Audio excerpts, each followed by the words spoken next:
Bapak kita sekalian, pada pagi hari ini kita kembali melakukan lingkaran pagi yang merupakan bagian dari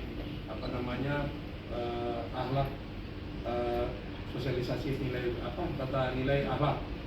Jadi pada pagi hari ini, di hari Selasa yang baik ini, kami akan menyampaikan kembali bahwa terhitung mulai 1 Mei 2024 itu PTPN 2 yang kelapa sawitnya, komoditi kelapa sawit sudah menjadi bagian dari KSO PTPN 4 Regional 2. Demikian juga PTPN 14 yang komoditinya sawit yang sebelumnya di PTPN 14 menjadi KSO PTPN 4 Regional 2 juga. Jadi secara total untuk teknik pengolahan kita, jumlah PKS yang ada di dalam Regional 2 itu sejumlah 21. 16 yang existing dari Regional 2 sendiri, 4 dari Regional 2, dari PTPN 2, dan 1 dari PTPN 14.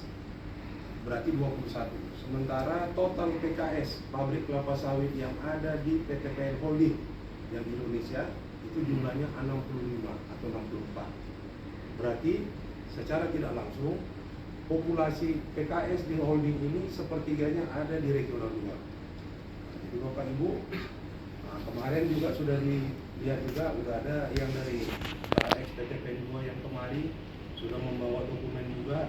Kemarin juga sudah dibagikan mengenai pedoman untuk KSU sendiri.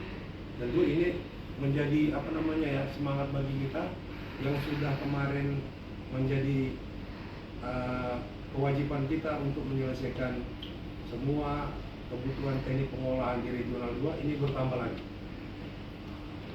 Jangan dianggap sebagai beban. Kalau dianggap sebagai beban, tentu kita akan merasa berat. Tapi kalau kita menganggap ini sebagai bagian daripada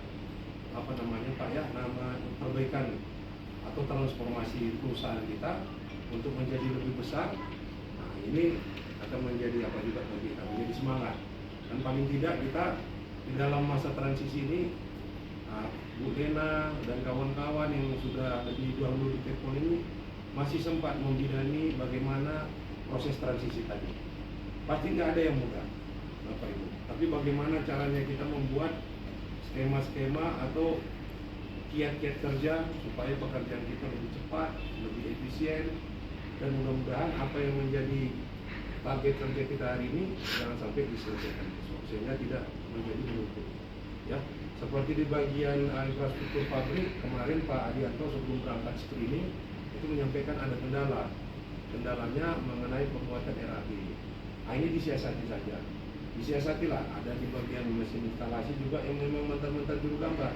Coba dibagi, kalau memang tidak harus mengerjakan nge-print out ataupun apa, mungkin bisa diserahkan kepada kawannya. Nah, jadi gimana cara menyiasatinya Pak? Kalau secara normatif pasti akan menjadi keterlambatan. Tapi kalau kita siasati ini menjadi yang untuk jadi teamwork, mudah-mudahan ini tidak akan menjadi masalah. Kemudian juga pada pagi hari ini nanti akan ada kunjungan Bapak Direktur Utama Pampo. Beliau akan memimpin rapat di sebelah. Apa yang disampaikan, rencananya akan disampaikan adalah mengenai hak dan tanggung jawab. Nah, jadi apa yang dimaksud dengan hak dan apa yang menjadi tanggung jawab akan dipertegas lagi nanti di sana. Karena tentunya sebelum adanya apresiasi bagi yang melakukan di atas rata-rata dan juga sanksi yang untuk meratakan di bawah rata-rata kinerjanya, itu pasti nanti akan disampaikan di rapat pagi itu. Jadi tentunya Bapak Ibu, ini menjadi apa kita juga menjadi penyemangat kita, dan beliau biasanya juga menyelonong juga masuk, nanti tiba-tiba berada di sebelah Bapak Ibu, makanya tengok dulu di Google itu, bentar dulu tengok dulu wajah direktur kita itu yang mana. Jangan nanti cilaka seperti dia ngomongnya. Dulu ada namanya Marli. Marli ini dulu siapa? Di Pak Batu. Ini dikat aja dulu Bu sudah. Nah.